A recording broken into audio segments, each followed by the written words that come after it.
ওয়ালাইকুম। আজকে আমরা লাল শালু নিয়ে আলোচনা করব।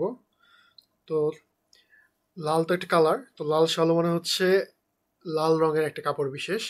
তোমরা যারা অনেকের কবরে দেখেছো বা মাজারে যারা গিয়েছো কখনো, দেখবা যে ওখানে কবরের উপরে একটা আবরণ দেওয়া থাকে, সেটাকে বলা হয় শালু। তো লাল শালু মিলে নাম করা হয়েছে একটা কবরকে কেন্দ্র করে। তো লাল শালু উপন্যাসের যে কেন্দ্রীয় ক্যারেক্টার, যে অ্যাকচুয়াল ক্যারেক্টার, তার নাম হচ্ছে মজিদ। তো মসজিদ একটা মাজারকে কেন্দ্র করে এই কাহিনীটা। তো এই কাহিনীটা মূলত ধর্মকে ব্যবহার করে, যে যারা ব্যবসা করে বা ধর্মকে কাজে লাগিয়ে, মানুষের মুক্তিকে কাজে লাগিয়ে যারা নিজেদের স্বার্থ হাসিল করে। তো এরকম একটা ভণ্ডামির কাহিনী দেখানো হয়েছে। তো আমরা শুরু করি। শস্যহীন জনবহুল এই অঞ্চলের বাসিন্দাদের বেরিয়ে পড়বার ব্যাকুলতার ধোঁয়াটে আকাশকে পর্যন্ত যেন সদা সম্ভ্রান্ত করে রাখে। তো প্রথমে একটা কথা বলা হয়েছে শস্যহীন। শস্যহীন তার মানে কি, এমন একটা জায়গার কথা বলা হচ্ছে প্রথমে। এই জায়গাটা হচ্ছে মসজিদ যে প্রথমে যেখানে থাকতো সেই জায়গাটা। তো ওই জায়গাটা হচ্ছে শস্যহীন, তার মানে কি অবশ্যই একটা গরিব জায়গা। ঘরে কিছু নেই, ভাগাভাগি, লুটালুটি আর স্থান বিশেষে খুনাখুনি করে সর্বপ্রচেষ্টার শেষ। তো তারা এতটা অভাবে অভাবী যে তারা দরকার হলে খুনাখুনি পর্যন্ত করতে পারে, এতটা অনাহারে থাকে। দৃষ্টি বাইরের পানে, মস্ত নদীটির ওপারে, জেলার বাইরে, প্রদেশেরও হয়তো বা আরো দূরে, যারা নলি বানিয়ে ভেসে পড়ে, তাদের দৃষ্টি দিগন্তে আটকায় না। জ্বালাময় আশা, ঘরে হা শূন্য, মুখ থুবড়ানো, নিরাশা বলে তাতে মাত্রাতিরিক্ত প্রখরতা। দূরে তাকিয়ে যাদের চোখে আশা জ্বলে, তাদের আর তর্স হয় না। দিন মান ক্ষণের সবুর ফাঁসির সামিল, তাই তারা ছোটে। কারা ছোটে? তাহলে মসজিদের যে প্রথমে যে গ্রামে থাকতো সেই গ্রামের লোকজন ছোটে। কোথায় ছোটে? তারা চায় এই অবস্থা থেকে যত তাড়াতাড়ি সম্ভব এই অবস্থা থেকে তারা দূরে সরে যাবে। কারণ তারা এখন এমন একটা জায়গায় আছে যেখানে খুবই প্রচণ্ড অভাব, যেখানে দিন কাটে না, যেখানে প্রচুর সমস্যা দেখা যায়। তো তারা চায় কি কোনো মতে যেন এই জায়গা থেকে বের হতে পারে। আচ্ছা, এরপর অন্য অঞ্চল থেকে গভীর রাতে যখন ঝিম ধরার রেলগাড়ি সর্পিল গতিতে এসে পৌঁছায় এদেশে, তখন হঠাৎ আগাগোড়া তার দীর্ঘদেহে ঝাঁকুনি লাগে, ঝনঝন করে ওঠে লোহা লক্কর। রাতের অন্ধকারে লণ্ঠন জ্বালানো ঘুমন্ত গত স্টেশন পেরিয়ে এসে এইখানে নির্যাচ্ছন্ন ট্রেনটি সমস্ত চেতনা জেগে সজারু কাটা হয়ে ওঠে। তাছাড়া এদের বহির্মুখ উন্মত্ততা আগুনে হুলকার মতো পুড়িয়ে দেয় দেহ। রেলগাড়ির খুপড়িগুলো থেকে আচমকা জেগে ওঠা যাত্রীরা কেউ বা ভয় পেয়ে, কেউ বা অপরিসীম কৌতূহলে মুখ বাড়ায়, দেখে আবছা অন্ধকারে ছুটোছুটি করতে থাকা লোকদের। কোথায় যাবে তারা? কিসের এত উন্মত্ততা, কিসের এত অধীরতা? এই লাইনে যারা নতুন তারা চেয়ে চেয়ে দেখে, কিন্তু এরা ছোটে, ছোটে আর চিৎকার করে। গাড়ি এ মাথা থেকে ও মাথা, এতগুলো খুপড়ির মধ্যে কোনোটাতে চললে কপাল ফুটবে, তাই যেন খুঁজে খুঁজে দেখে। তো যখনই ওই এলাকাতে, ধরো যে রেলগাড়ি আসে, ট্রেন আসে, তখন তারা কি করে? তাদের মনে হয় যে যদি এমনটা হয়, অনেকে যায়, অনেকে এই জায়গাটা ছেড়ে চলে যায়, বা অনেকে হয়তো এইরকমও খোঁজে যে এই জায়গা থেকে আমি কি আমার কি ভাগ্য খুলবে, আমি কোন বগিতে উঠলে বা আমি কোথায় উঠলে আমার ভাগ্য খুলবে। তো তাই তারা ছোটে। গাড়ির এ মাথা থেকে ও মাথা, এতগুলো খুপড়ির মধ্যে কোনটাতে চললে কপাল ফাটবে, তাই যেন খুঁজে দেখে। ইতিমধ্যে আত্মীয় স্বজন, যান পছন্দের লোক হারিয়ে যায়, কারো জামা ছেড়ে, কারো টুপিটা অন্যের পায়ের তলায় দুমড়ে যায়, কারো বা আসল জিনিস অর্থাৎ বদনাটা যা না হলে বিদেশে এক পা চলে না। কি করে আলগোছে হারিয়ে যায়? হারাবে না কেন? দেহটা গেলেই হয়। এমন একটা মনোভাব নিয়ে ছোটাছুটি করলে তো হারাবেই। তো অনেকের অনেক সময় গলায় ঝোলানো তাবিজের থোকাটা ছাড়া দেহে বিন্দুমাত্র বস্ত্র না থাকে না শেষ পর্যন্ত। তারা অবশ্য বয়সে ছোকরা। ছোকরা মানে কি? ছোট। তো অনেক সময় দেখা যায় যে অনেকে জামা কাপড় ছিঁড়ে যায়, অনেক কিছু হয়ে যায়। তো আবার অনেক সময় দেখা যায় কি, যে এই যে দেখো, এরা কিন্তু তাবিজ ব্যবহার করে। তো লেখক এটা ইউজ করছে যে দেহে কিছুই থাকে না, জাস্ট তাবিজটা থাকে, গলায় তাবিজ থাকে, আর দেহে তাছাড়া কিছু থাকে না। অবশ্যই এরা খুবই ছোট।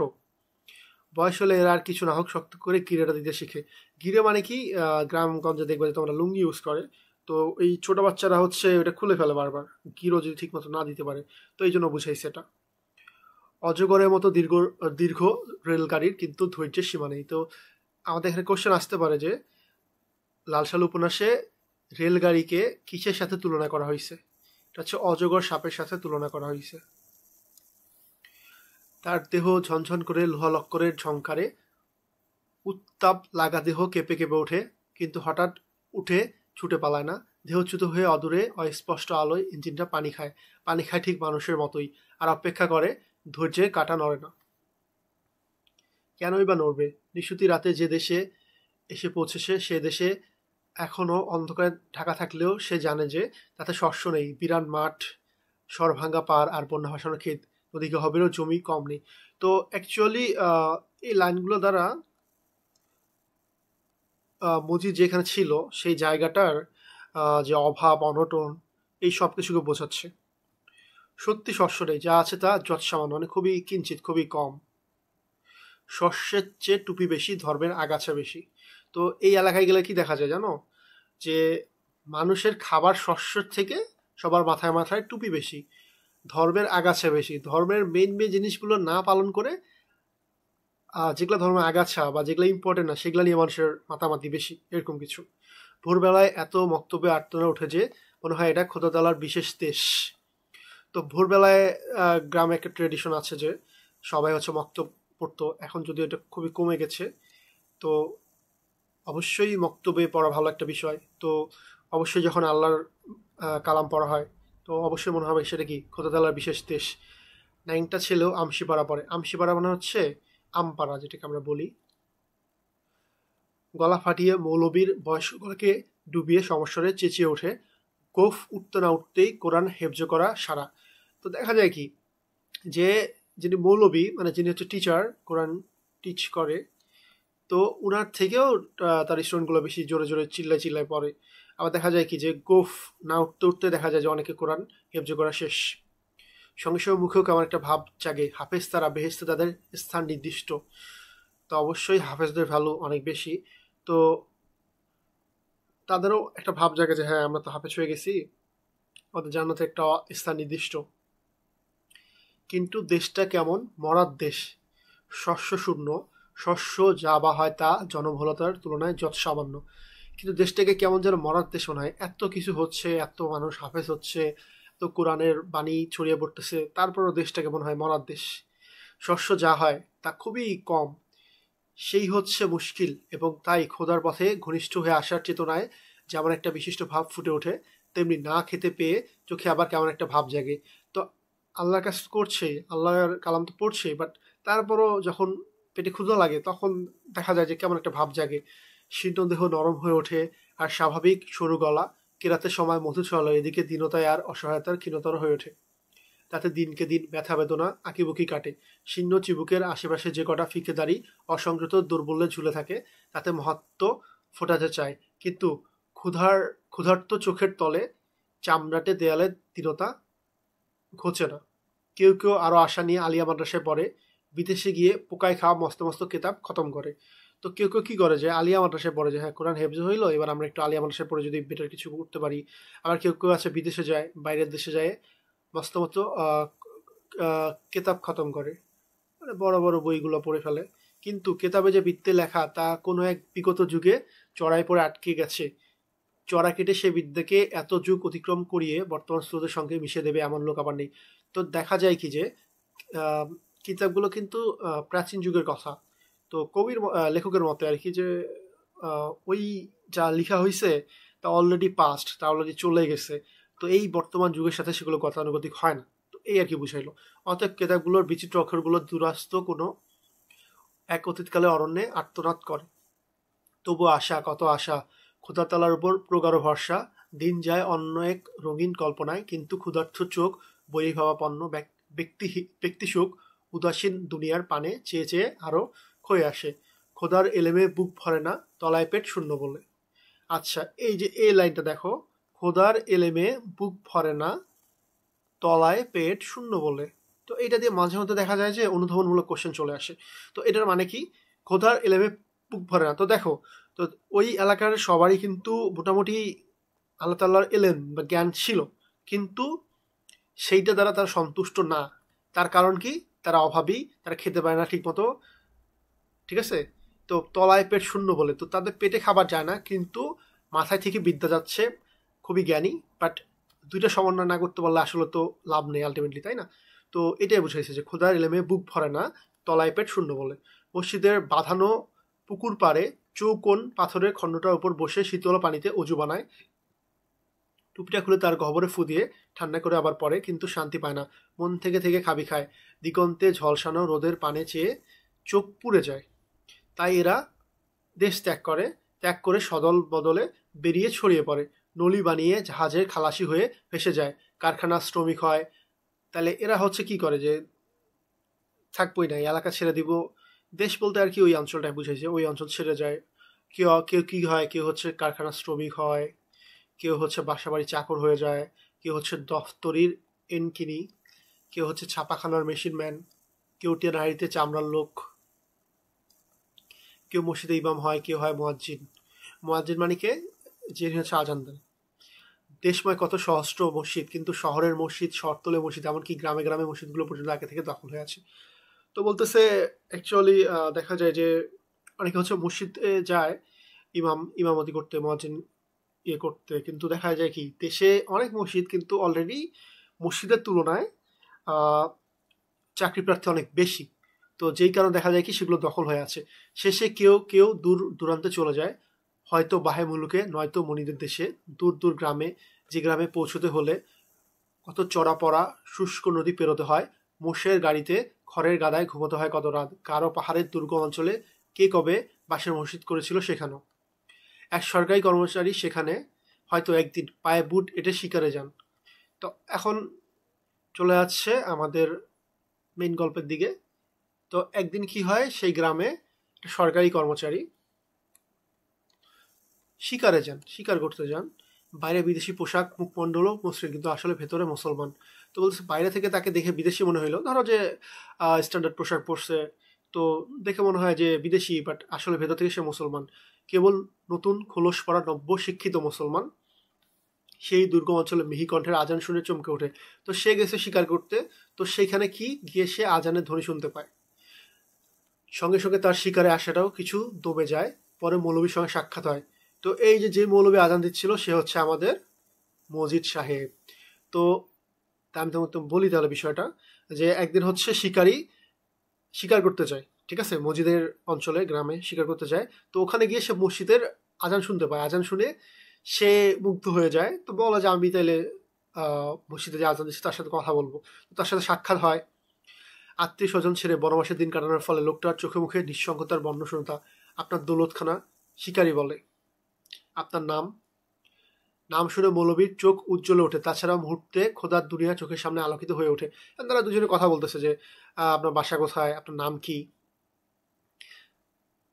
শিকারী পাল্টা প্রশ্ন করে। পারি কথা বলতে গিয়ে হঠাৎ মৌলবীর মনে স্মৃতি জাগে, কিন্তু সংযত হয়ে বলে, এথায় লোকদের মধ্যে খোদাতালার আলোর অভাব, লোকগুলো অশিক্ষিত কাফের, তাই এদের মধ্যে আলো ছোঁয়াতে এসেছে। আচ্ছা, তো এখন কথার এক পর্যায়ে তো মজিদ বলতেছে কি, এই যে এই এলাকার লোকদের খোদাতালার আলোর অভাব, তারা হচ্ছে অশিক্ষিত, বা তারা হচ্ছে আল্লাহর থেকে অনেক দূরে, লোকগুলো অশিক্ষিত কাফের, তাই এদের মধ্যে আলো ছড়াতে এসেছে। তো সে আর কি শিকারীকে বুঝাইলো যে আমি এখানে আসি মেইনলি আলো ছড়াইতে, কিন্তু অ্যাকচুয়ালি রিজন কি, দেশে শস্য নেই, দেশে নিরন্তর টানাটানি মরার খরা। তো সে তো অভাবের টানে পড়ে এখানে আসে, তাই না? আর সে বলতেছে যে না, আমি এখানে আসি আলো ছড়াইতে। দূর জঙ্গলে বাঘ ডাকে, কচিত কখনো হাতিও দাবড়ে কুদে নেমে আসে, কিন্তু দিনে 5-7 বার দীর্ঘ শাল গাছ ছাড়িয়ে একটা ক্ষীণ গলা জাগে মৌলবীর গলা। বুনো ভারী হাওয়ায় তার হালকা কগাছি দাড়ি ওড়ে, এবং গভীর রাতে হয়তো চোখের কোণটা চকচক করে ওঠে বাড়ি ভিড়াটার জন্যে। কিন্তু সেটা শিকারী কল্পনা। আস্তানায় ফিরে এসে বন্দুকের নল সাফ করতে করতে শিকারী কল্পনা করে সে কথা। তো নতুন এক আলোর ঝলকে মৌলবীর চোখ যে দীপ্ত হয়ে ওঠে সে কথা যায় না, ভাবতেও পারে না। আচ্ছা, তো এইখানে কি একটু একটু বিষয়গুলো স্কিপ করছে। তো এখানে বিষয়টা হয় যে মজিদ শিকারীর সাথে কথা বলে। এক পর্যায়ে শিকারী বলে যে হচ্ছে আপনার গ্রামের বাসা কোথায়, তো গ্রামের বাসায় কি আপনি যান না? তো বলে যে গ্রামের বাসায় আমি যে কি করব, ওখানে হচ্ছে বিশেষ কিছু নাই, ওখানে হচ্ছে আমার বাপ দাদার আমলে কিছু কবর আছে, তাছাড়া স্পেশাল কিছু নাই, ঠিক আছে। তো ওইখানে হচ্ছে বাপ দাদার আমলের হচ্ছে কবর আছে, ঠিক আছে। তো এই যে বলে যে কবর আছে, তো এই কথাটা হচ্ছে মজিদের মাথায় একটা নতুন বুদ্ধি দেয়। সে বুদ্ধিটা কি, এই যে এবার দেখা যাবে।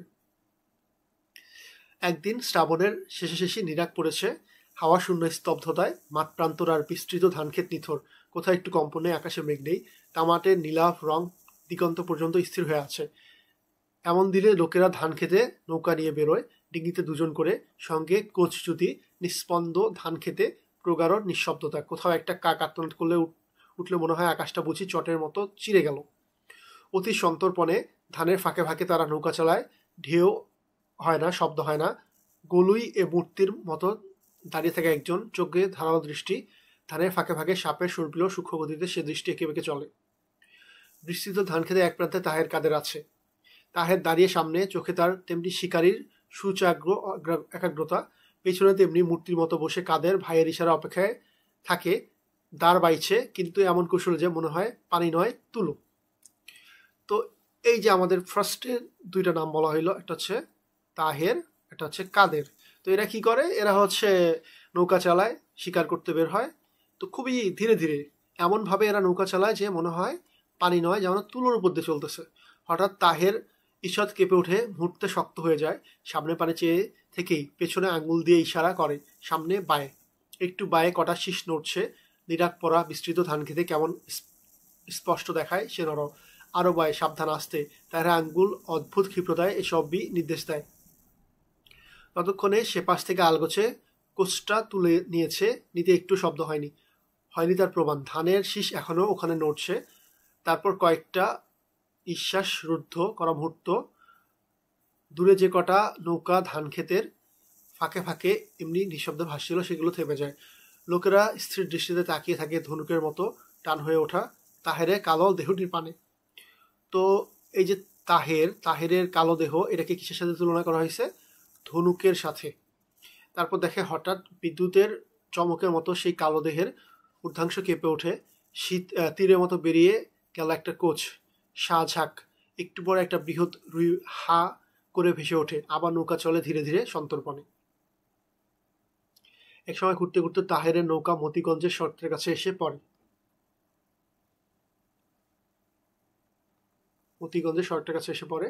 কাদের পেছনে বসে তেমনি নিষ্পলক দৃষ্টিতে চেয়ে আছে তাহেরের পানে তার আঙ্গুলে ইশারার জন্য। হঠাৎ এক সময় দেখে তাহের সড়কের পানে চেয়ে কি দেখছে, চোখে বিস্ময়ের ভাব।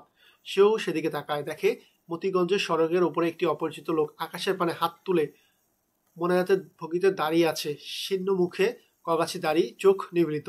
মুহূর্তের পর মুহূর্ত কাটে, লোকটির চেতনা নেই। নিরাক পরা আকাশ যেন তাকে পাথরের মূর্তিতে রূপান্তরিত করেছে। তো এতক্ষণ আমাদের ডেসক্রিপশন দিল কি, এমন একটা পরিবেশ, এমন একটা সময়ের কথা বললো যে এই সময় একটু টু শব্দ করলো সেটা অনেক চলে যায়। তো মজিদ এমন সময় এই গ্রামে এন্ট্রি নেয়, আর এমনভাবে এন্ট্রি নেয় যে জানা হচ্ছে লোকজন একটু অবাক হয়ে যায়। ঠিক আছে, তো কি করে, মজিদ হচ্ছে মোনাজাতের ভঙ্গিতে দাঁড়িয়ে থাকে। ঠিক আছে, তো এমনভাবে দাঁড়িয়ে আছে মনে হচ্ছে সে একটা মূর্তি। তো অবশ্যই একটা অচেনা লোক এভাবে দাঁড়িয়ে থাকলে গ্রামের মানুষজন তো একটু অবাক হবেই। তো তারা কাদের এবং তাহের অবাক হয়ে চেঁচে দেখে। মাছকে সতর্ক করে দেবার ভয়ে কথা হয় না, কিন্তু পাশেই একবার ধানের শীষ স্পষ্টভাবে নড়ে ওঠে, ঈষৎ আওয়াজও হয়, সেদিকে দৃষ্টি নেই। তো ওরা একে দেখে এতটা অবাক হয়ে যায় যে ওদের শিকারের মাছ চলে যাচ্ছে, ওই দিকে আর নজর নাই। এক সময় লোকটি মোনাজাত শেষ করে কিছুক্ষণ কি ভেবে ছট করে পাশে নামিয়ে রাখা পুটুলিটা তুলে নেয়। পুটুলি কি, ছোট ব্যাগ টাইপের। তারপর বড় বড় পা ফেলে উত্তর দিকে হাঁটতে থাকে। উত্তর দিকে খানিকটা এগিয়ে মোহাম্মদনগর গ্রাম, তাহের ও কাদেরের বাড়ি সেখানে। তো মজিদ যে গ্রামে রাজ করবে সেই গ্রামের নাম কি? মোহাম্মদনগর গ্রাম। তাহলে আমাদের যে শিকারী কথা বলা হইলো, শিকারী তাহলে গ্রামের নাম কি? এই যে আমাদের শিকারী, তো এই শিকারী গ্রামের নামই হচ্ছে অ্যাকচুয়ালি মোহাম্মদনগর গ্রাম। তো শিকারী বলছিল যে গ্রামে কিছু নাই, বাপদাদার কিছু কবর আছে। তো এই কথাটাকে কোট করেই মজিদ চলে আসছে মোহাম্মদনগর গ্রামে। অপরাহ্নের দিকে মাছ নিয়ে দুই ভাই বাড়ি ফিরে খালেক ব্যাপারী ঘরে কেমন একটা জটলা। তো খালেক ব্যাপারী হচ্ছে গ্রামের মাতব্বর। সেখানে গ্রামের লোকেরা আছে, তাদের বাপও আছে, সকলের কেমন গম্ভীর ভাব, সবার মুখ চিন্তায় নত। ভেতরে উকি মেরে দেখে একটু আলগা হয়ে বসে আছে সেই লোকটা, নৌকা থেকে মতিগঞ্জের সড়কের উপর, তখন যাকে মোনাজাত করতে দেখেছিল। তো কাকে দেখেছিল? অ্যাকচুয়ালি মজিদকে দেখেছিল। সে চলে আসে একদম ডিরেক্টলি ব্যাপারীর বাড়ি, খালেক ব্যাপারীর বাড়ি, যে হচ্ছে গ্রামের মাতব্বর। তো এন্ট্রিটা নিল এমন ভাবে, অবাক করার মতো, আবার ঢুকছে এমন জায়গায় যার কথা কি সবাই শোনে। রোগালোক বয়সের ধারে যেন চোয়াল দুটো উজ্জ্বল, চোখ বুজে আছে, কোটারগত নিমিলিত সেই চোখে একটুও কম্পন নেই। তো সে এমনভাবে এখন চোখ বুজে আছে, মানে দেখা যেতে হবে যে আমি কিছু ভাবতেছি, আমি আধ্যাত্মিক মানুষ, আমার ভিতরে অনেক কিছু। এভাবে মজিদের প্রবেশ হলো মোহাম্মদনগর গ্রামে। প্রবেশটা নাটকীয় হয়েছে সন্দেহ নেই, কিন্তু গ্রামের লোকেরা নাটকেরই পক্ষপাতী। তো দেখো তো মজিদের প্রবেশটা অ্যাকচুয়ালি নাটকীয় হয়েছে না? সে কিভাবে এমন সময় এন্ট্রি নিল, এমনভাবে এন্ট্রি নিল, আবার এখন এমন একটা ভঙ্গি ধরে আছে যে কি রাখি। সরাসরি মতিগঞ্জের সড়ক দিয়ে যে গ্রামে এসে ঢুকবে তার চেয়ে বেশি পছন্দ হবে তাকে যে বিলটার বড় অশ্বত্থ গাছ থেকে নেমে আসবে। আচ্ছা, তো বলতেছে সরাসরি যে আসবে তার থেকে যে হচ্ছে অন্যভাবে একটু এন্ট্রি নিবে, একটু ডিফারেন্টলি, তার দিকেই অবশ্যই গ্রামের মানুষ নজর দিবে। শুধু তাই নয়, গ্রামবাসীর নির্বুদ্ধিতা সম্পর্কে তাদের সচেতন করে দেয়, অনুশোচনায় জর্জরিত করে দেয় তাদের অন্তর। শীর্ণ লোকটি চিৎকার করে গালাগাল করে লোকদের, দেখো মানে প্রথমে এসেই তাদের প্রতি একটা এমন একটা ইমেজ ক্রিয়েট করতেছে যে আপনারা কি করলেন, আপনারা আসলে মানুষ না কি, আপনারা এত বোকা কেন, বা আপনারা এত অশিক্ষিত কেন, প্রথমেই সবার মধ্যে একটা ভয় ঢুকে দিচ্ছে। খালেক ব্যাপারী ও মাতব্বর রেহান আলী ছিল, জোয়ান মদ্য কালুমতি তারাও ছিল, কিন্তু লজ্জা তাদের মাথা হেট। মানে প্রথমেই এমনভাবে তাদেরকে ম্যানিপুলেট করতেছে যে ওরা আর কি বলবো, ওরা লজ্জায় মাথা হেট করে ফেলছে। নবাগত লোকটির কোথাও কথা চোখে আগুন, আর সে খুবই অ্যাংরি ম্যান, এমনভাবে দেখাচ্ছে যে আপনারা এটা কেমনে করলেন। এই যে তার দেখো প্রথম সংবাদ কি, আপনারা জাহেল, বেল, আনপার, মোদাস্সের পীরের মাজারকে আপনারা এমন করে ফেলে রাখছেন। তো এই মোদাস্সের পীরটাকে ওই যে আমাদের শিকারী বলছিল না যে গ্রামে তার কিছু কবর আছে, তো এই মোদাস্সের কিন্তু কেউ না, মোদাস্সের হচ্ছে একটা কল্পিত নাম, মজিদ এই নামটা দিচ্ছে সে নিজে, তার নিজের সুবিধার জন্য সে একটা নাম দিছে, নাম হচ্ছে মোদাস্সের। আচ্ছা, গ্রাম থেকে একটু বাইরে একটা বৃহৎ বাঁশঝাড়, মোটাসোটা হলদে তার গুড়ি, সেই বাঁশঝাড়ে কগজ পোধারে একটা পরিত্যক্ত পুকুরের পাশে ঘন সন্নিবিষ্ট হয়ে আছে গাছপালা, যেন একদিন তার বাগান ছিল সেখানে। তারই একধারে টাল খাওয়া ভাঙ্গা এক প্রাচীন কবর, ছোট ছোট ইটগুলো বিবর্ণ শ্যালায় সবুজ, যুগযুগের হাওয়ায় কালচে, ভেতরে সুরঙ্গের মতো শেয়ালের বাসা হয়তো। ওরা কি করে জানবে যে ওটা মোদাস্সের পীরের মাজার? তো কি হইল, মসজিদ বলতেছে যে একটা খুবই প্রাচীন একটা কবর, এরা গ্রামের লোকেরাও অ্যাকচুয়ালি জানে যে সে কবরটা কার, কতদিন আগের, ভাঙ্গা, এইটা সেটা নষ্ট হয়ে শেষ। মসজিদ বলে ফেললো যে ওটা হচ্ছে মুদাসসির পীরের কবর, আপনারা ওটাকে এত অযত্নে ফেলে রাখছেন, দেখেন কি হয়েছে, কবরের অবস্থা দেখছেন। সভায় অশীতিপর বৃদ্ধ সোলেমানের বাপেও ছিল হাঁপানি রোগী। তাইলে সোলেমানের বাবা, ওনার কি রোগ ছিল? হাঁপানি রোগ ছিল। সে দম খিচে লজ্জায় মাথা করে রাখে চোখ। এখন মজিদ বলতেছে, আমি ছিলাম গারো পাহাড়ে, মধুপুর গড় থেকে 3 দিনের পথ। মজিদ বলে যে সেখানে সুখে শান্তিতে ছিলাম। এই যে প্রথমেই মিথ্যা কথা, সে কি অ্যাকচুয়ালি সুখে ছিল নাকি অভাবে ছিল? অভাবে ছিল, ওলা ভরা ধান, গরু ছাগল। তবে সেখানকার মানুষরা কিন্তু অশিক্ষিত, বর্বর। তাদের মধ্যে কিঞ্চিত খোদার আলো ছড়াবার জন্যই অমন বিদেশ বিভুইয়ে সে বসবাস করছিল। তারা বর্বর হলে কি হবে, তাদের দিল তাদের সাচ্চা খাঁটি সোনার মতো। তো বলতেছে অ্যাকচুয়ালি আমি তো ভালোই ছিলাম, কিন্তু ওখানে থাকার কারণ ছিল কি, ওরা হচ্ছে বর্বর। কিন্তু বর্বর হইলো কি, ওদের মনটা খুবই সাচ্চা, ঠিক আছে, খাঁটি সোনার মতো। খোদা রসুলের ডাক একবার দিলে পৌঁছে দিতে পারলে তারা বেচেন হয়ে যায়। তাছাড়া তাদের খাতির যত্ন, স্নেহ, মমতার মধ্যে বেশ দিন কাটছিল।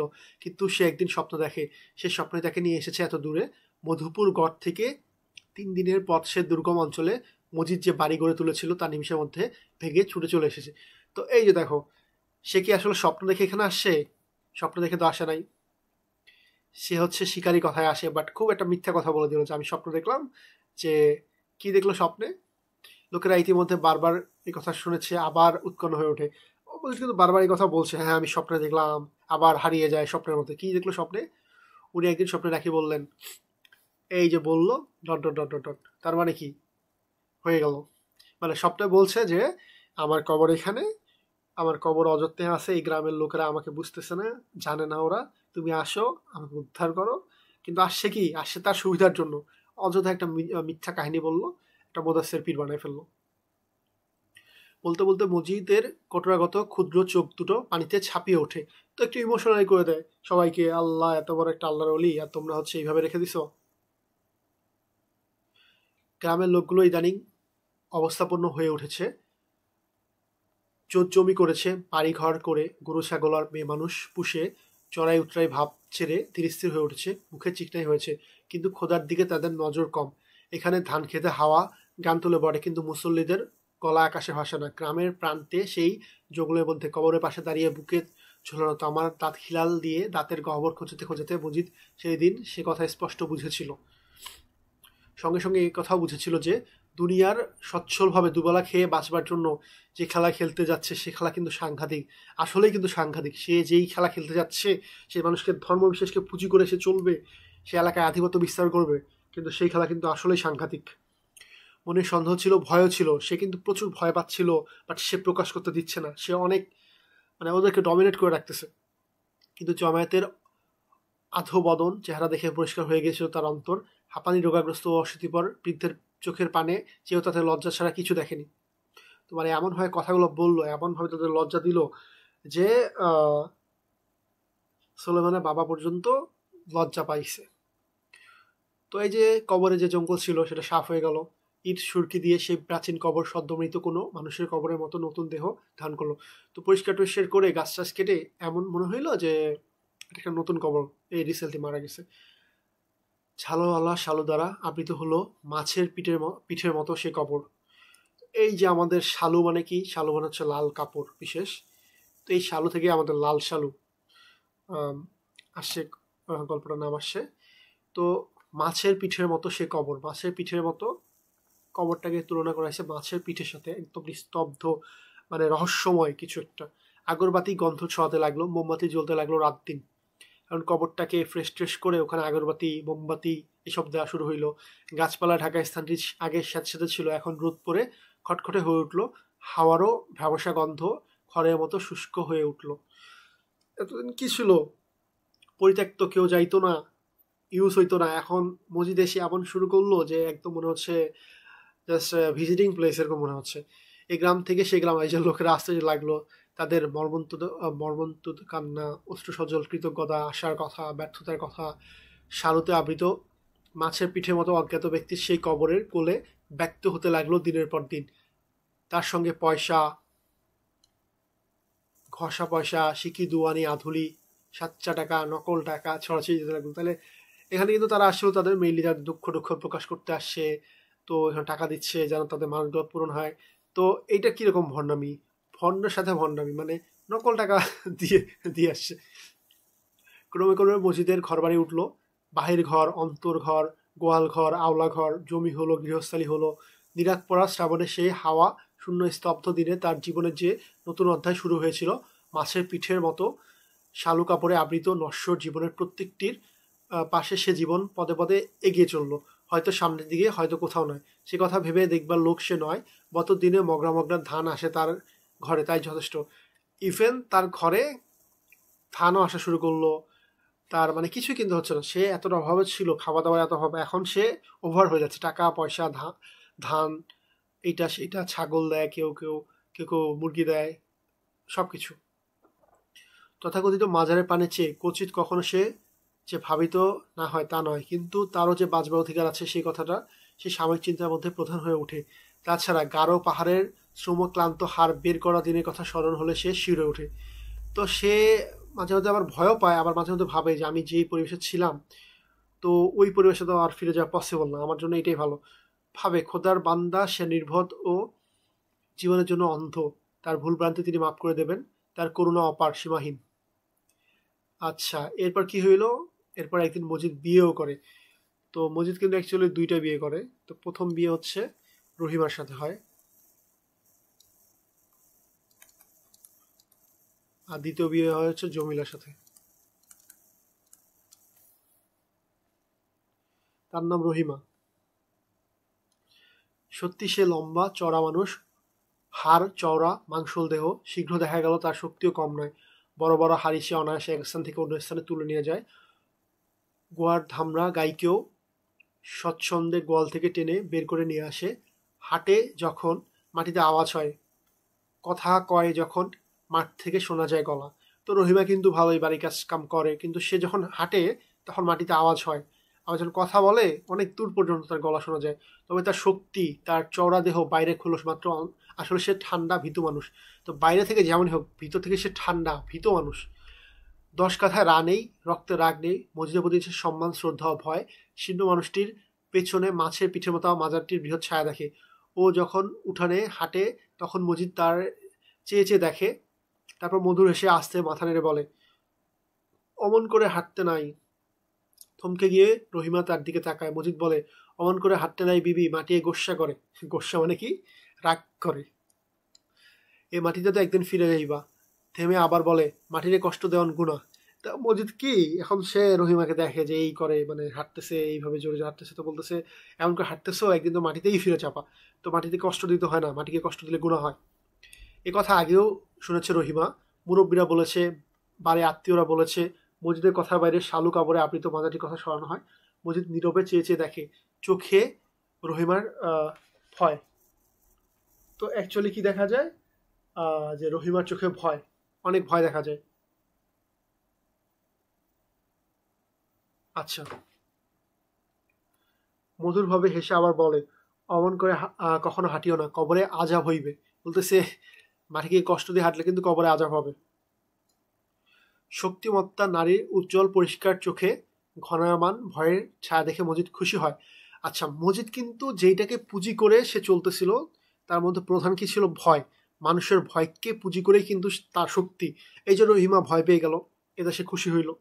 তারপর বাইরে গিয়ে কোরআন তেলাওয়াত শুরু করে। গলা ভালো তার, পড়বার ভঙ্গিও মধুর। একটা চমৎকার সুরে সারা বাড়ি ভরে যায়, যেন হাসনা হেনার মিষ্টি মধুর গন্ধ ছড়ায়। কাজ করতে করতে রহিমা থমকে যায়, কান পেতে শোনে। খোদা তালার রহস্যময় দিগন্ত তার অন্তরে যেন বিদ্যুতের মতো থেকে থেকে ঝিলিক দিয়ে ওঠে।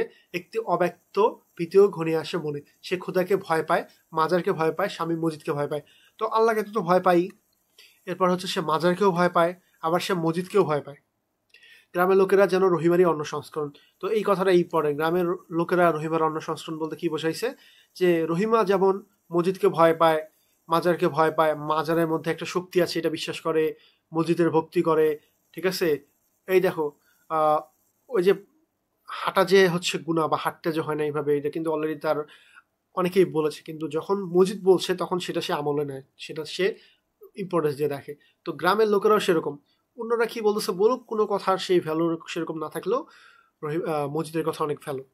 তাগড়া তাগড়া দেহ, চেনে জমি আর ধান, চেনে পেট, খোদার কথা নেই স্মরণ করিয়ে দিলে আছে, নচেত ভুলে মেরে থাকে। জমির জন্যে প্রাণ, সে জমিতে বর্ষণহীন খরার দিনে ফাটল ধরলে তখন কেবল স্মরণ হয় খোদাকে। কিন্তু জমি এধারে উর্বর, চারা ছড়িয়েছে কি সোনা ফলবে। মানুষরা পরিশ্রম করে, জমিও সে শ্রমের সম্মান দেয়। দেয় তো বুক উজাড় করে দেয়। মাঠে গিয়ে মানুষ মেঠো হয়ে ওঠে, কখনো ঘরোয়া হিংসা বিদ্বেষের জন্যে বা আত্মমর্যাদা ভুয়ো ঝান্ডা উঁচিয়ে রাখবার জন্য তারা জমিকে দাবার শখের মতো ভাগ করে ফেলে। সে জমিকে আবার রক্ত দিয়ে রক্ষা করতে দ্বিধা করে না। তো গ্রামে গঞ্জে সবচেয়ে বেশি যেই জিনিসটা নিয়ে ঝামেলা হয় সেটা কি? জমি। ওরা কি জাস্ট নিজেদের বাউন্ডারিজ দিয়ে দেয়, দাবার যেমন ছক আছে না, সেই দাবার ছকের মতো তারা জমিগুলোকে ভাগ করে ফেলে এবং রক্ত দিয়ে রক্ষা করতেও দ্বিধা করে না। হয়তো দুনিয়ার দূষিত আবহাওয়ার মধ্যে তারা বর্বরতার নিচতায় নেমে আসে, কিন্তু যখন জমির গন্ধ নাকে লাগে, মাটির এলো খাবড়া দলাগুলোর পানে চেয়ে আপন রক্তমাংসের কথা স্মরণ হয়, তখন ভুলে যায় সমস্ত হিংসা বিদ্বেষ। সিপাহীর খণ্ডিত ছিন্নদেহের একতাল অর্থহীন মাংসের মতো জমিও তখন প্রাণের চাইতে বড় হয়ে ওঠে। খাবলা খাবলা রুঠা জমি, ডোবা জমি, কাদা জমি, ফাটল ধরা জ্যৈষ্ঠের জমি, সব জমি একান্ত আপন, কোনোটার প্রতি অবহেলা নেই। যেমন সুস্থ, মুমূর্ষু বা জরাজর্জর আত্মীয়জনের প্রতি দৃষ্টিভেদ থাকে না মানুষের। মাথার ঘাম পায়ে ফেলেই তারা খাটে, হয়তো কাঠফাতা রোদ, হয়তো মুষলধারে বৃষ্টি, তারা পরিশ্রম করে চলে। অগ্রহায়ণের শীত খোলা মাঠে হাড় কাঁপায়। রোদ, পানি, খাওয়া, মোটা কর্কশ ত্বকের দাসালোমগুলো পর্যন্ত জল শীতল হাওয়ায় খাড়া হয়ে ওঠে, তবু কোমর পরিমাণ পানিতে ডুবে থাকা মাঠ সাফ করে, সযত্নে সস্নেহে সাফ করে যত জঞ্জাল। কিন্তু জঞ্জালে আবার শেষ নেই। কার্তিকে পানি সরে এলো, কচুরিপানা জড়িয়ে জড়িয়ে থাকে জমিতে। তখন আবার দল বেঁধে লেগে যায় তারা। ভাগ্যকে ঘষে সাফ করবার উপায় নেই, কিন্তু যে জমি জীবন সে জমিকে জঞ্জালমুক্ত করে ফসলের জন্য তৈরি করে, তার জন্য অক্লান্ত পরিশ্রমকে হয় নেই। এদিকে সূর্য ক্রমশ দূরপথ ভ্রমণে বেরোয়। ঝিমিয়ে আসে তাপ, মেঘশূন্য আকাশের ললাট ঢালা নীলিমার মধ্যে শুকিয়ে ওঠে দিগন্ত বিস্তৃত মাঠ। তখন শুরু হয় আরেক দফা পরিশ্রম। রাত নেই, দিন নেই, হাল দেয়, তারপর ছড়ায়, চারা ছড়াবার সময় না তাকায় দিগন্তের পানে, না স্মরণ করে খোদাকে, এবং খোদাকে স্মরণ করে না বলেই হয়তো চারা জমানো জমি শুকিয়ে কঠিন হতে থাকে। রোদ চড়া হয়ে আসে, শূন্য আকাশ বিশাল নগ্নতায় নীল হয়ে জ্বলে পুড়ে মরে। নথর নথর হয়ে ওঠা কচি কচি ধানের ডগার পানে চেয়ে বুক কেঁপে ওঠে তাদের। তারা দল বেঁধে আবার ছোটে, তারপর রাত নেই, দিন নেই, বিল থেকে কোদে কোদে পানি তোলে। সামান্য ছুতোয় প্রতিবেশীর মাথায় দা বসাতে যাদের বিন্দুমাত্র দিতে হয় না, তাদেরই বুক বিমর্ষ আকাশের তলে কচি নধর ধান দেখে শঙ্কিত হয়ে ওঠে। মাটির তৃষ্ণায় তাদের অন্তর খা খা করে। রাত নেই, দিন নেই, কোদে করে পানি তোলে মন কেমন। আচ্ছা, তো এইটুকু দ্বারা অ্যাকচুয়ালি কি বোঝাইলো? তো এইটুকু দ্বারা বোঝাইলো যে তারা জমির জন্য কত পরিশ্রম করে, কত শ্রম দেয়। অ্যাকচুয়ালি এই গল্পটা তো অনেক বড়, তো আমি একটু টেনে টেনে যাওয়ার ট্রাই করি, না হলে শেষ করতে প্রচুর সময় লাগবে। আর যদি হচ্ছে একটা পার্টে শেষ করবো না, এটা অনেকগুলো পার্ট হবে, এরপরও টেনে যাওয়া ছাড়া উপায় নেই। এত শ্রম, এত কষ্ট, তবু ভাগ্যের ঠিক ঠিকানা নেই। চৈত্রের শেষ দিক বা বৈশাখের শুরু, ধান উঠে ওঠে এমন সময় কোনো এক দুপুরে কালো মেঘের সঙ্গে আসে ঝড়, আসে শিলাবৃষ্টি, হয়তো না বলে না কয়ে নিমিষের মধ্যে ধ্বংস করে দিয়ে যায় মাঠ। কোচবিদ্ধ হয়ে নিহত সমীরুদ্দিনের রক্তাপ্লুত দেহের পানে চেয়ে আবেদ জাবেদদের মনে দানবীয় উল্লাস হতে পারে, কিন্তু এখন তারা পাথর হয়ে যায়। যার একরত্তি জমিও নেই, তারও চোখে ছলছল হয়ে করে ওঠে, এবং হয়তো তখন খোদাকে স্মরণ করে, হয়তো করে না। মাথার প্রান্তরে একাকী দাঁড়িয়ে মজিদ দাঁত খেলাল করে আর সে কথাই ভাবে। কাতারে কাতারে সারবন্দি হয়ে দ্বিতীয় চাঁদের মতো কাস্তে দিয়ে মজুদরা যখন ধান কাটে তখন বুক ফাটিয়ে গীত গায়, তখনও মজিদ দূরে দাঁড়িয়ে দাঁড়িয়ে দেখে আর ভাবে। গলার তামার খিলাল দিয়ে দাঁতের গহ্বরে গুতোয় আর ভাবে, কিসের এত গান, এত আনন্দ। মজিদের চোখ ছোট হয়ে আসে, রহিমার শরীরে তো এদেরই রক্ত, আর তার মতোই এরা তাগড়া, কাট্টা গোট্টা ও প্রশস্ত। রহিমার চোখে ভয় দেখেছে মজিদ, এরা কি ভয় পাবে না? ওদের গান আকাশে ভাসে, ঝিলমিল করতে থাকা ধানের শীষে এদের আকর্ণ হাসির ঝলক লাগে। ওদের খোদার ভয় নেই, মজিদও চায় তারা গোলা ভরে উঠুক ধানে, কিন্তু সে তো জমিকে ধন মনে করে না, আপন রক্তমাংসে সামিল খেয়াল করে না। শোন দৃষ্টিতে অবশ্যই চেয়ে চেয়ে দেখে ধান কাটা, কিন্তু তাদের মতো লোম জাগানো পুলক লাগে না তার অন্তরে। হাসি তাদের প্রাণ, এ কথা মজিদে ভালো লাগে না। তাদের গীত ও হাসিও ভালো লাগে না। ঝালরালা শালু কাপড়ে আবৃত মাজারটিকে তাদের হাসি আর গীত অবজ্ঞা করে যেন। জমায়েতকে মজিদ বলে, খোদাই রিজিক দেনেওয়ালা। তো এইবার হচ্ছে এতক্ষণ পর মজিদ বলতেছে কি, খোদাই রিজিক দেনেওয়ালা, মানে ওদেরকে বুঝাইলো যে কষ্ট করতেছো, অনেক সময় হয়তো এক্সপেকটেশনের মতো কিছু পাচ্ছ না, ফল পাচ্ছ না, বাট একটা কথা মাথায় রাখবা যে খোদা রিজিক দেনেওয়ালা, মানে আল্লাহ হচ্ছে রিজিক দেয়, আল্লাহ হচ্ছে বরকত দেয়। শুনে শালু কাপড়ে ঢাকা রহস্যময় চিরনীরব মাজারের পাশে তারা স্তব্ধ হয়ে যায়। মজিদ বলে, মাঠ ভরা ধান দেখে যাদের মনে মাটির প্রতি পূজার ভাব জাগে তারা বুত পূজারী, তারা গুণাগার। জমায়েত মাথা হেট করে থাকে। বছর দিনে ঘুরে আসে, আবার পেরিয়ে যায়। মজিদের জমিজত বাড়ে, সঙ্গে সঙ্গে সম্মানও বাড়ে। গায়ের মাতব্বর ওর কথা ছাড়া কথা কয় না, মানে এতটা ভ্যালুয়েবল পার্সন হয়েছে যে ওর পরামর্শ ছাড়া কেউ কোনো কাজ করে না। সলা পরামর্শ, আদেশ, উপদেশ, নসিহতের জন্য তার কাছে আসে। নীরবে শালু কাপড়ে আবৃত মাজারে মুখপাত্র হিসেবে তার কথা সাগ্রহে শোনে। খরা পড়লেই তারই কাছে ছুটে আসে খতম পড়াবার জন্যে। খোদা রিজিক দেনেওয়ালা, এই কথা তারা আজ বোঝে। মাঠের বুকে গান গেয়ে গজব কাটানো যায় না, বোঝে। মজিদ আত্মবিশ্বাস পায়। তো আসলে দেখা যায় কি যে অনেকে ধান আবাদ করার সময় গান গায়, বা দেখা যায় যে হচ্ছে অনেক কিছুই করে। তো অ্যাকচুয়ালি শেষ পর্যন্ত কি বুঝতে পারে যে আসলে এইভাবে তো গজব কাটানো যায় না, মানে কি যে ফলন কম হলে সেটা তো বাড়ানো যায় না এইভাবে। আচ্ছা, মজিদ 7 ছেলের বাপ, তো দুদু মিয়াকে প্রশ্ন করে, কলমা জানো মিয়া? ঘাড় গুজে আধা বাঁকা মাথা চুলকায় দুদু মিয়া, মুখে লজ্জার হাসি গর্জে ওঠে। মজিদ বলে, হাসিও না মিয়া। থতমত খেয়ে হাসি বন্ধ করে দুদু মিয়া। 7 ছেলের এক ছেলে সঙ্গে এসেছিল, সে বাপের অবস্থা দেখে খিলখিল করে হাসে। বাপের মাথা নত করে থাকার ভঙ্গিটা যেন গাধার ভঙ্গি মতো হয়ে উঠেছে। চোখ কিন্তু তার পিটপিট করে। বলে, আমি গরিব মূর্খ মানুষ। ওকে জিজ্ঞেস করলো কি যে তুমি কলমা জানো কিনা? ও বলে যে আমি গরিব মানুষ, আমি মূর্খ মানুষ। খাইতেই পারি না। খোদাকে হয়তো সে জানে, কিন্তু জ্বলন্ত পেটের মধ্যে সবকিছু যেন বাষ্প হয়ে মিলিয়ে যায়, ভেতরে গনগনে আগুন সব পুড়ে যায়। আজ লজ্জায় মাথা নত করে রাখে, গাধার মতো পিঠে ঘাড়ে সমান। এবার খালেক ব্যাপারী ধমকে ওঠে, কলমা জানোস না বেটা। সে আর মাথা তোলে না, ছেলেটা হাসে। খালেক ব্যাপারে একটি মক্তব দিয়েছে, এরই মধ্যে একপাল ছেলে পেলে জুটে গেছে। ভোরে যখন কলতান করে আমসিপাড়া পড়ে, তখন কখনো মজিদের মনে স্মৃতি জাগে। কৈশোরের স্মৃতি, যে দেশ ছেড়ে এসেছে, সে শস্যহীন দেশ তার জন্মস্থান, সেখানে একদা এক মক্তবে একই রকম সে আমসিপাড়া পড়ত। অবশেষে মজিদ আদেশ দেয়, ব্যাপারী মক্তবে তুমি কলমা শিখবা। ঘান দিলে তখনই রাজি হয়ে যায় লোকটি।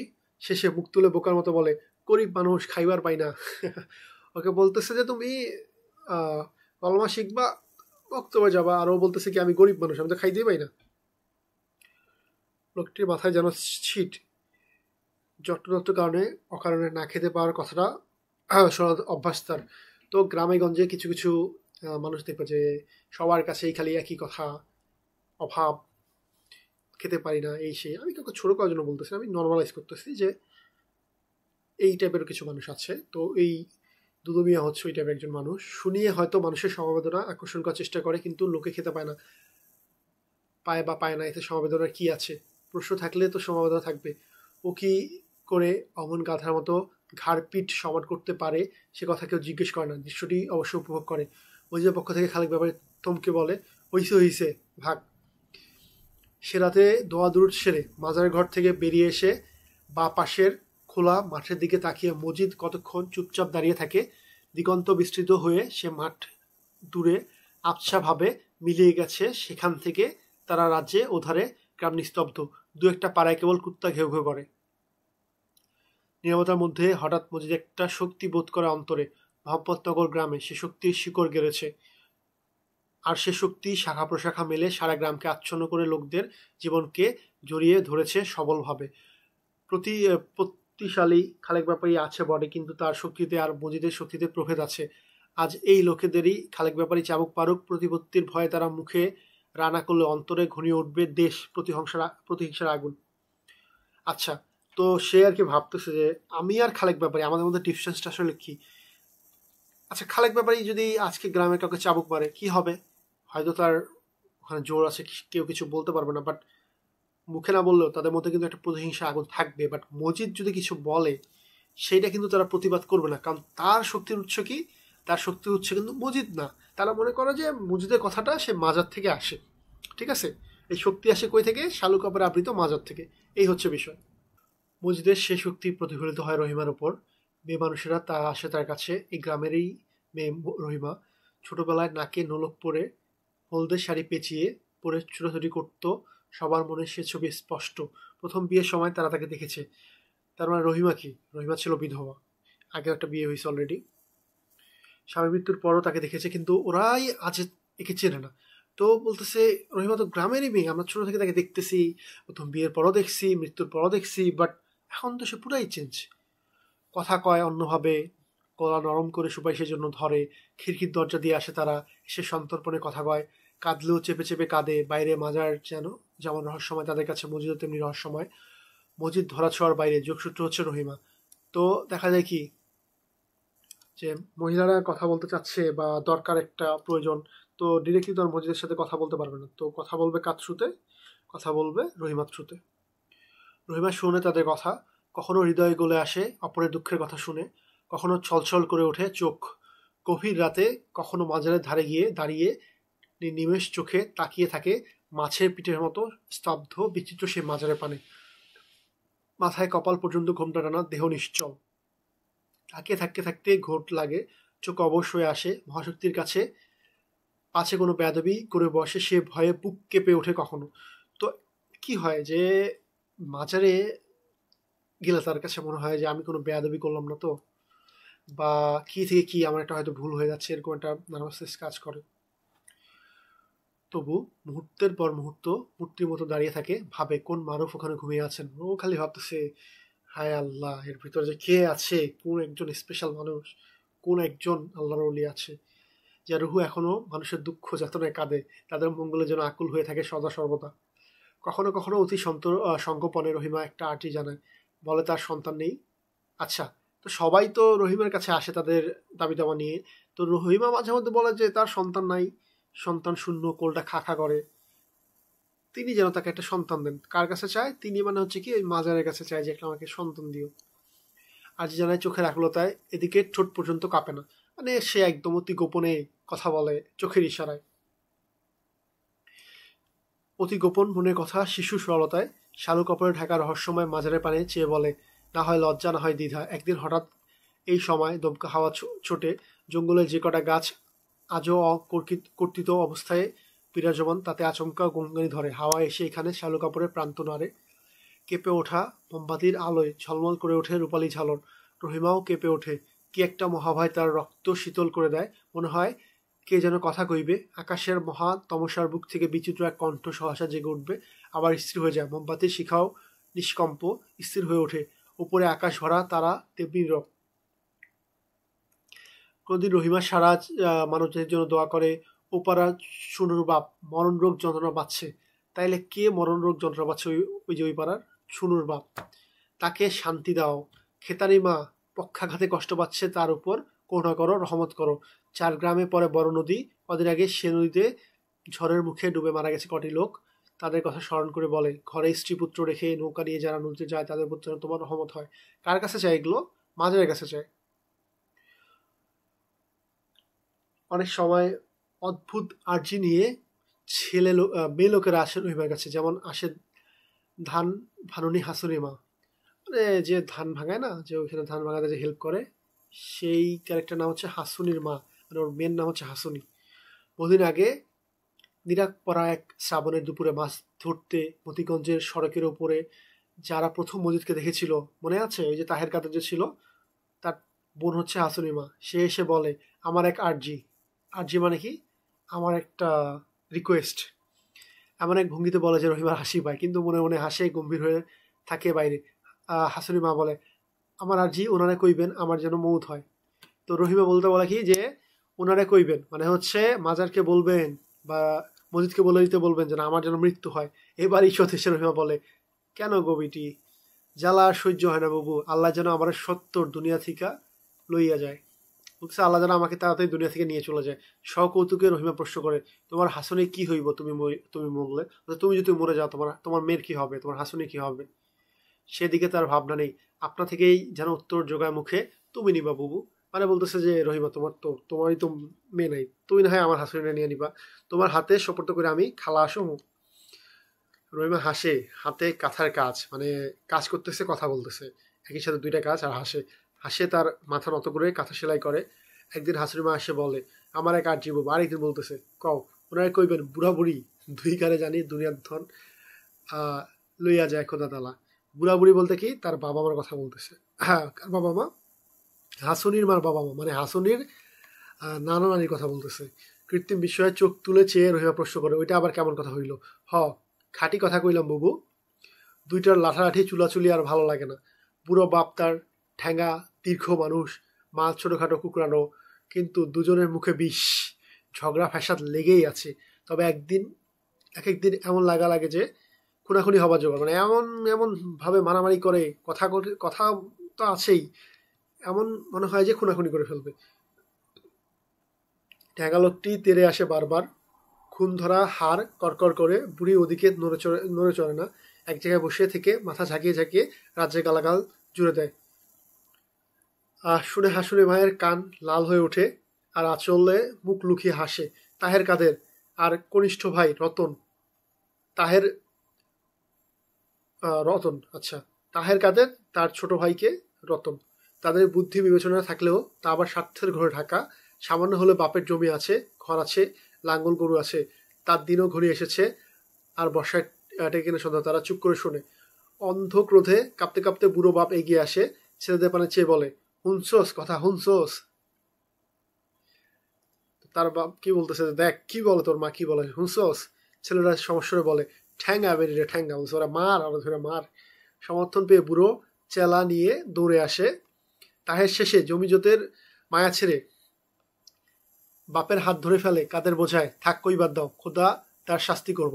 তো অ্যাকচুয়ালি ওরা বাপের পক্ষ নাই কেন? বাপের কিছু জমি জমা আছে, কিছু গরু ছাগল আছে, তো মারা গেলে তো আমরাই পাবো। আবার একটু ওইগুলো কথা একবার ভাবে মানে ভুলে গিয়ে আবার বলতেছে না, মাই তো হয়, আমারই তো মা হয়, আমাদেরই তো মা হয়। জন্মের কথা নিয়ে মায়ের উত্তর শুনে হাসুনি মায়ের কাল লাল হয়ে ওঠে, কিন্তু পরে বুকে যন্ত্রণা হয়। তাই রহিমাকে এসে বলে কথাটা, হয় বুড়া বুড়ি দুইটাই মরুক, নয় ওনারে কন এর একটা ভিত করবার। হঠাৎ সমবেদনায় রহিমার চোখ ছলছল করে ওঠে, বলে, তুমি দুঃখ করিও না বিটি, আমি কমুনে।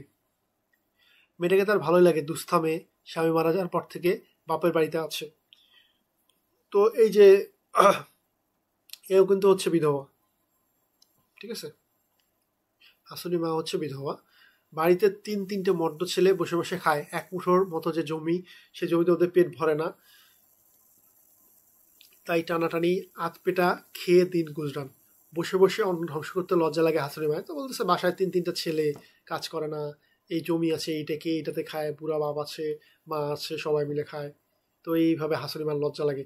সে তো একা নয়, তার হাসুনি আছে। বলতেছে আমি তো একা না, আবার আমার সাথে আমার আমার মেয়েও তো আছে। তাই বাড়িতে বাড়িতে ধান ভাঙি। ধান ভাঙা বলতে কি, যে তোমরা হয়তো গ্রামে গেলে দেখে থাকবে যে ধান ক্ষেত থেকে নিয়ে আসার পর ওটাকে সিদ্ধ করতে হয়, সিদ্ধ করে আরও কি যেন প্রসিডিওর আছে, তো ওগুলো একটা হেল্প করে আর কি। কিন্তু কিছু একটা মুখে ফুটে চাইতে আবার লজ্জা মরে যায়। রহিমা বলে, শ্বশুর বাড়িতে যাও না কেন? স্বামী তো মারা গেছে, শ্বশুর বাড়ি যে কি করবে? ওরা মনুষ্য না, নিকা করো না কেন? নিকা মানে হচ্ছে বিয়া, বলছে বিয়ে করো না কেন? পাকপুত্র থেকে হাসুর মা বলে, দিলে চায় না বাবু। বলছে বিয়ে করবো, কিন্তু আমার মনই চায় না বিয়ে করতে। জীবনে তার আর শখ নেই, তবে গায়ের আর মানুষের রক্ত তারও দেহে বয় বলে। মাঠ ভরে ধান ফললে অন্তরে তার রং ধরে। বছর দিনে বাড়ি বাড়ি কাজ করে হাসুনি মায়ের ক্লান্তি নেই, মুখে বরঞ্চ চিকনাই দেখা দেয়। এমনই কোনো দিনে তাহের খোশ মেজাজে বলে, শরীরের রং ধরছে কেন, নিকা করবি নাকি? তো একদিন আর কি ওর ভাইয়েরা বলে, তো শরীরের রং ধরছে কেন, আপ বিয়ে করবি নাকি? আচ্ছা, বুড়ি আমের আটির মতো মুখটা বাড়িয়ে বলে, এই লাইনটা তোমরাই বইরো, যে বিয়ে করব নিকা করব বইলাই তো মানুষেরা খাইছে। তো বলতেছে যে এ তো হচ্ছে বিয়ে করবে দেখেই তো হচ্ছে ওর স্বামীরে খাইছে, মানে মেরে ফেলছে। মানুষটা মানে তার মৃত স্বামী। তাহের কৌতুক বোধ করে, বলে কেমনে খাইছস? বলতেছে যে ওরা কেমনে খাইছস। হাসানের মায়ের অন্তরে তখন খুশিতে টলমলো, কথা গায়ে মাখে না, হেসে বলে, গিলা খাইছি। ওরে বাবা, মানে মা শুরু করলো যে খাইছে, ভাই বলতেছে কেমনে খাইছস, এই আবার বলতেছে গিলা খাইছি। মা বুড়ি আছে সামনে, না হলে গিলে খাওয়ার ভঙ্গিটা একবার দেখে। তো বলতেছে যে মা আছে, নাহলে আমি দেখাই দিলাম যে কেমনে গিলে খাইছি। দূরে ধান ক্ষেত্রে ঝড় ওঠে, বন্যা আসে, পথ ভোলা অন্ধ হাওয়ায়, দিগন্ত থেকে গড়িয়ে গড়িয়ে আসে অফুরন্ত ঢেউ। ধান ক্ষেতের তাজা রঙে হাসুনি মায়ের মনে পুলক জাগে, আপন মনকে ঠাট্টা করে বারবার শুধায়, নিকা করবি, নিকা করবি? এটা তোমরাই বইরো। কিন্তু কাকে কাকে করে? ওই বাড়িতে মানুষ, ওই বাড়ির মানুষকে পেলে করে কি? তেল চকচকে জোয়ান কালো ছেলে গলা ছেড়ে যখন গান করে, তখন ধানের খেতে যেন ঢেউ ওঠে। পরদিন তাহেরের বুড়ো বাপকে মজিদ ডেকে পাঠায়, বলে, এলে বলে, তোমার বিবি কি কয়? বুড়ো স্থিত করে, ঘাড় চুলকে এধার ওধার চেয়ে আমতামতা করে। মজিদ থমকে ওঠে, কর না কেন? ধমক খেয়ে ঢোক গিলে বুড়ো বলে, তা হুজুর, ঘরের কথা আপনারে কেমনে কই? তো বলতেছে যে তোমার বিবি কি বলে, কি শুনি আমি? তো বলতেছে ঘরের কথা আপনারা কেমনে বলি। কতক্ষণ চুপ থেকে মজিদ ভারী গলায় বলে, আমি জানি কি কয়, কিন্তু তুমি কেমন মর্দ, দাঁড়াইয়া দাঁড়াইয়া শোনো এই কথা। দাঁড়িয়ে দাঁড়িয়ে শোনে, এ কথা ঠিক নয়। তখন রাগে সে চোখে অন্ধকার দেখে। চেলা কাঠ দিয়ে ছুটে যায় বুড়িকে শেষ করবার জন্য। এর মধ্যে একদিন হয়তো সে শেষই হয়ে যেত, যদি না ছেলে এসে বাধা দিত। কিন্তু সে কথাও বলতে পারে না মজিদের সামনে, কেবল আসতে বলে, বুড়ির দেমাগ খারাপ হয়েছে হুজুর, আপনি যদি দোয়া পানি দেন। তো বলতেছে যে বুড়ি তো মাথা গেছে, বয়স হয়ে গেছে, আপনি যদি একটু দোয়া করে একটু পানি দেন তাহলে হয়তো ঠিক হয়ে যাবে। আবার কতক্ষণ নীরব থেকে মজিদ বলে, বিবিরে কইয়া দিও, অমন কথা যদি আর কোনোদিন কয় তাহলে মুসিবত হইব। বলছে যে তোমার বোনে কিন্তু বইল, আমি যদি আর এমন কোনো রিপোর্ট পাই তাহলে কিন্তু সমস্যা আছে। মাথা নেড়ে বুড়ো চলে যাবার জন্য পা বাড়ায়, কয়েক পা গিয়ে থামে। থেমে মাথা চুলকে বলে, হুজুর, কোত্থিকা শুনলেন বেটির কথা? তো বলতেছে আমাদের বাড়ি অ্যাফেয়ার, আপনি কেমনে জানলেন, কই থেকে শুনলেন? এখন মজিদ বলতেছে তা দিয়া তোমার দরকার কি? কিন্তু এই কথা যাই না, কোনো কথা আমার অজানা থাকে না। এখন সে আরো ভাব নিচ্ছে, মনে রেখেও কিন্তু আমি কিন্তু সবই জানি, কোনো কথা আমার গোপন থাকে না, অজানা থাকে না। আর বুড়া তো বিশ্বাস করবে না, এত টেরা। এ বলতেছে যে আমি তো বিশ্বাস করার পাত্র না, কেউ না কেউ তো অবশ্যই বলছে ওরে। সারাপথ ভাবে বুড়ো, কে বললো কথাটা? বাড়ি গায়ে আর কোনো বাড়ি নেই যে আড়ি পেতে শুনবে। এককালে বুড়ো বুদ্ধিমান লোকই ছিল, সারা জীবন দুষ্ট প্রকৃতির, বইমাত্র এক ভাইয়ের সাথে জায়গা জমি সম্পত্তি নিয়ে মারামারি মামলা মোকদ্দমা করে আজ সব দিক দিয়ে সে নিঃস্ব। জায়গা জমির মধ্যে আছে এক মুঠো জমিদার পরিমাণ জমি, যা দিয়ে একজনেরই পেট ভরে না। আর এদিকে পেয়েছে খিটখিটে মেজাজ। একে তো জায়গা জমি কিছুই নাই, সব হারাই ফেলছে, তার উপর আবার মেজাজটা হলো খিটখিটে। সবাইকে দুই চোখের বিষ মনে হয়। বুড়িটা হয়তো তার ছোঁয়াশ লেগে অমন হয়েছে, নইলে বহুদিন আগে যৌবনে কেমন হাসি খুশি ছটফটে মেয়ে ছিল সে। বলতেছে আমার বদমেজাজ, এটা দেখে আমার বুড়িও হচ্ছে ওরকম হয়ে গেছে। স্থির থাকতো না এক মুহূর্ত, নাচতো কেবল নাচতো, আর খইয়ের মতো কথা ফুটতো মুখ দিয়ে। আজ তার সুন্দর দেহবন পচে গিয়ে এই হাল হয়েছে। বুড়ি যে ছেলেদের জন্ম নিয়ে কথাটা বলতে শুরু করেছে তা বেশি দিন নয়। সাধারণ গালাগালি দিয়ে আর স্বাদ হয় না, তাই এমন একটা কথা বের করেছে যা বুড়ো আত্মায় গিয়ে খচ করে ধরে। কথাটা মিথ্যা যেন প্রচণ্ড ক্রোধে জ্বলে ওঠে অন্তরটা। বুড়ো ভাবে ছেলেরা বলতে পারে না কথাটা, সে বিশেষে নিঃসন্দেহ। ভাবতেছে ছেলেরা ধর্মজিৎকে বলবে না, তবে কি হাসুনি মা বলেছে? এই তো ডাউট শুরু হইলো যে তার মানে তো হাসুনি মা বলছে, কারণ হাসুনি মা তো প্রতি বাসায় মাঝে মাঝে যাতায়াত করে। একটা বিষয় কিন্তু গোলমাল নেই তার মনে। অন্তরে শক্তিতে মজিদ ব্যাপারটা জানতে পেরেছে, সে কথা সে বিশ্বাস করে না। যে মজিদ যে হচ্ছে কোনো আধ্যাত্মিকতা দিয়ে কথাটা জানতে পারছে, সেটা তো সে ট্রাস্ট করবে না। তার মানে নিশ্চয়ই কেউ না কেউ বলছে। যত ভাবে কথাটা তত জ্বলে ওঠে বুড়ো। মানে তাকে নিয়ে যা অপমান করলো, ইটালি তাকে হচ্ছে কথা শোনাইলো, এটা তো সে সহ্য করতে পারতেছে না। যে কথা যে বলেছে সে কি কথাটা গুরুত্ব বোঝে না? কথাটা কি বাইরে ছড়াবার মতো? বলতেছে এই কথা কি মজিদটা বলার মতো কোনো কথা ছিল? এটা ঘরের জিনিস, ঘরে মীমাংসা হবে। এর বিহিত ঘরেই হয়, বাইরে হয় না। তার যতই আলেম খোদাবন্ধ মানুষ তার বিহিত করতে আসুক না কেন, বলছে এইটা যতই আল্লাহর বান্দা হোক, যতই সে আধ্যাত্মিকতা শক্তির মালিক হোক, কিন্তু ঘরের বিষয়টা আসলে ঘরেই সলভ করা দরকার। তাছাড়া কথাটা সে বিন্দুমাত্র সত্য নেই, কে বলতে পারে? এককালে বুড়ি উরুনি মেয়ে ছিল, আর হাসি আর নাচন দেখে পাগল হতো কত লোক। বইমাত্রীয় ভাইটির সঙ্গে ঝগড়া বিরোধের শুরুতে একবার একটা লোক ঘরে ঢোকার জনরব উঠেছিল। তো বলতেছে একটা সময় এমন হয়েছিল যে ওই যে ওর ভাইয়ের সাথে ঝামেলা হচ্ছিল না জমি নিয়ে, তো অনেকে বলতেছিল যে তোমার বইয়ের ঘরে কিছু কিছু ঢুকছিল, এরকম একটা জনরব উঠেছিল। একদিন তার অনুপস্থিতিতে সে কান্দনা নাকি ঘটেছিল, কিন্তু ঘরের বউ অনেক ঠ্যাঙ্গানি খেয়ে যখন কথা স্বীকার করেনি, তখন সে বিশ্বাস করে নিয়েছিল যে তার দুষ্ট প্রকৃতি বইমাত্র ভাইটির সৃষ্টি ছাড়া আর কিছু না। তো অনেক মাইটের দিয়ে যখন বুড়ি স্বীকার করে নাই, তো ভাবলো যে তার মানে এটা আমার নিশ্চয়ই ভাই দুর্নাম করার জন্য ছড়িয়ে দিয়েছে। অন্দরে ঢুকেই সামনে দেখতে পাইল কি হাসানের মাকে। দেখেই চটচট করে মেজাজ গরম করে ওঠে, ঘূর্ণি খেয়ে চোখ অন্ধকার হয়ে যায়। পকের মতো গলা বাড়িয়ে ছুটে গিয়ে তাকে ধরে এক আছাড়ে মাটিতে ফেলে দেয়। তারপর শুরু হয় প্রহার। প্রহার করতে করতে বুড়োর মুখে ফেনা ছুটে যায়, মানে মারতে মারতে নিজেরই মুখ দিয়ে ফেনা বাইর হয়ে যাচ্ছে। আর বলে কেবল একটি কথা, আচ্ছা এই ওয়ার্ডগুলো তোমরাই কইরো। তোর বাপরে গিয়ে কইলি কেমন এই কথা বলছে, মানে গালি দিয়ে বলতেছে তোর বাপরে, বলতে মজিদের কথা বলতেছে, তুই মজিদের এই কথাগুলো কেমনে বললি? প্রাণে আশপিটে বুড়ো তার মেয়েকে মারে। ছেলেরা তখন ঘরে ছিল না বলে তাকে রক্ষা করবার কেউ ছিল না। এখন ছেলেরাও নাই ঘরে, এদিকে তো এই কারো সেফ পাইল না। বুড়ি অবশ্য ওধারে পা ছড়িয়ে তীক্ষ্ণ কণ্ঠে বিলাপ ছুড়ে দেয়, কিন্তু বিলাপ শুনে দমবার পাত্র বুড়ো নয়। বিলাপ মানে কি দেখো না, যে মারা গেলে অনেক সময় যে মহিলারা বিশেষ করে কপাল চাপড়ায়, ঠিক আছে, বুক চাপড়ায়, হাওয়া করে, বিলাপ ছুড়ে দেয়, অনেক কিছু বলে না, যে এই তো এইরকম আর কি বুড়ি বলতেছে এই এই মরে গেল, এই মেরে ফেললো রে, এই শেষ করে ফেললো রে, এই টাইপের কিছু কথা। সেদিন দুপুরে মুখে আঘাতের চিহ্ন, সারা দেহে ব্যথা নিয়ে চুপি চুপি ঘর থেকে বেরিয়ে হাসুরিমা সোজা চলে গেল মজিদের বাড়িতে। এইবার খেলা জমবে। মজিদ তখন জিরুচ্ছে, আর সে ঘরের নিচে পাটিতে বসে রহিমা কাঁথায় শেষ কটা ফুরন দিচ্ছে। তো রহিমা সেখানে বসেছিল, কাঁথা সেলাচ্ছিল। হাসুনিমা মজিদের সামনে আসে না, কিন্তু আজ শটান ঘরে ঢুকে তার সামনেই রহিমার পাশে বসে মরা কান্না জুড়ে দিল। তো আজকে এত সিরিয়াস ইস্যু, কখনো সে মজিদের সামনে আসতে চায় না, বাট আজকে তো আর হচ্ছে ইয়ে করা যায় না। আচ্ছা, প্রথমে কিছু বোঝা গেল না, মানে কাঁদতে কাঁদতে বলতে মানে মানে এমনভাবে কথা বলতেছে বোঝাই যাচ্ছিল না। কথা স্পষ্টতর হয়ে এলে এইটুকু বোঝা গেল যে সে রহিমাকে বলছে ওনারা কন আমার মৌতের জন্য যেন দোয়া করে। আবার সেই সেম কথা যে আমার যেন মৌত হয়। মজিদ এবার হুকা টানে, হা আল্লাহর বান্দা ফের হুকাও টানে। আর চেয়ে চেয়ে দেখে টনটনরতা মেয়ে তার ভালোই লাগে, কথায় কথায় ঠোঁট ফুলাবে, লুটিয়ে পড়ে কাঁদবে, এমন একটা বউ এর স্বপ্ন দেখতো প্রথম যৌবনে। হন সে অ্যাকচুয়ালি ওর কথা না শুনে ও হচ্ছে চলে গেছে ওই যৌবনে কি রকম মেয়ে দেখতো কিরকম বউ তার ইচ্ছা ছিল ওই সবে চলে গেছে। রহিমার না আছে অভিমান, না আছে চপলতা, অপরাধ না করে থাকলেও মজিদ বলছে বলে যে কোনো কথা নির্বিরোধে মেনে নেয়। অমন মানুষ ভালো লাগে না তার। তো রহিমাকে নিয়ে পড়ছে বিপদে, হ্যাঁ বললে হ্যাঁ বলে, না বললে না বলে, কোনো রকম প্রতিবাদ নাই প্রতিরোধ নাই, এটা সেটা কিছুই নাই রহিমার মধ্যে। পরে সব কথা শুনে মজিদের মুখে কিন্তু হঠাৎ কঠিন হয়ে যায়। বুড়ো গিয়ে তার মেয়েকে মেরেছে, মেরেছে এই জন্য যে সে এসে কথাটা বলে দিয়েছে। অনেকক্ষণ গুম হয়ে থেকে মজিদ গভীর গম্ভীর কণ্ঠে রহিমাকে বলে, ওরে চাইতে কও, আর কও আমি দেখুম নে। একটু পরে রহিমা বলে, ও যাইবা চায় না, ডরায়, মানে ভয় পাচ্ছে যাইতে, আবার যদি মার খায়। মজিদ আর চোখে একবার তাকায় হাসুনির মার দিকে, কান্না থামিয়ে মজিদের দিকে পিঠ দিয়ে বসে আছে, আর ঘোমটা টানা মাথা নত করে নখ দিয়ে পাটি খুঁজছে। ওধারে ফেরানো মুখটি দেখবার জন্য এক মুহূর্ত কৌতূহল বোধ করে মজিদ।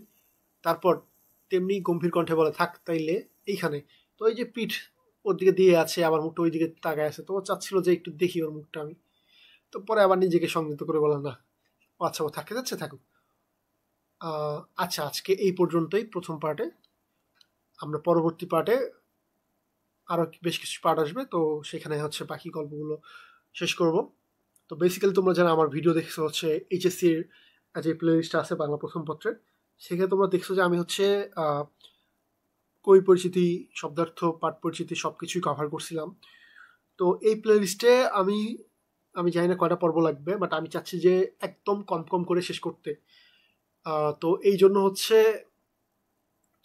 এই জন্য অ্যাকচুয়ালি আমার হচ্ছে অনেকগুলো পার্টে এই মূল পড়াটা শেষ করতে সময় লাগবে। আর অ্যাকচুয়ালি এখানে অনেক কিছু বোঝানোর বিষয় আছে, তো হয়তো অনেকে তোমরা এটা পড়েছো, এত ডিটেলসে বললো অনেকে হয়তো বিরক্ত বোধ করছো, বাট অ্যাকচুয়ালি এটা আমি সবার জন্যই করছি, যেন বিগিনিং থেকে শুরু করে, বিগিনার থেকে শুরু করে জাস্ট শুধু পরীক্ষায় পারার বিষয়টা না, তার সাথে যেন হচ্ছে অনুধাবনমূলক কোশ্চেন আসুক, সৃজনশীল আসুক, দেন হচ্ছে বানিয়ে লেখার কোনো বিষয় আসুক, সব কিছুই যেন তোমরা কাভার দিতে পারো। সেই জন্য আর কি। এমসিকিউর জন্য পড়লে তো জাস্ট টেনে টেনে কিছু লাইন মার্কস করে পড়লে হয়ে যেত, বাট আমি চাচ্ছিলাম যে অ্যাকচুয়ালি যেন বুঝে বুঝে আর কাহিনীটা যেন মাথায় থাকে। খুব সুন্দর একটা কাহিনী। আর তোমরা চাইলে এটা নিয়ে হচ্ছে অ্যাকচুয়ালি একটা মুভিও বানানো হয়েছে, লাল সালো মুভি, তো ওইটা দেখতে পারো। ওইটা দেখলে হচ্ছে কিছুটা ধারণা পাবা, বেশিক্ষণ না ওটা, ঠিক আছে, ডিউরেশন অনেক কম। তো ওইখানে এইখান থেকে কিছু কিছু মেন মেন থিমগুলো আর কি দেওয়া আছে, তো ওইটা দেখলে কিছুটা ক্লিয়ার হবে। আর আমি তো হচ্ছে বুঝাচ্ছি, শর্ট করে বুঝাচ্ছি। এরপর কোনো যদি কোশ্চেন থেকে থাকে তোমরা কমেন্ট বক্সে জানাতে পারো। আর বাকি পার্টগুলো ধীরে ধীরে আপলোড করা হবে, কারণ আমার প্লেলিস্ট দেখলে তোমরা বুঝতে পারবে আমি একই সাথে তোমার এসএসসির জন্য হচ্ছে একটা বাংলা প্লেলিস্ট করতেছি, এইচএসসির সাথে একটা করতেছি, দেন ক্লাস 8-এর জন্য একটা করতেছি। এইভাবে ধীরে ধীরে আরও হচ্ছে প্লেলিস্ট যুক্ত হতে থাকবে। তো আমি ট্রাই করবো খুব তাড়াতাড়ি এই দ্বিতীয় পার্টটি নিয়ে আসার জন্য। তো ধন্যবাদ সবাইকে।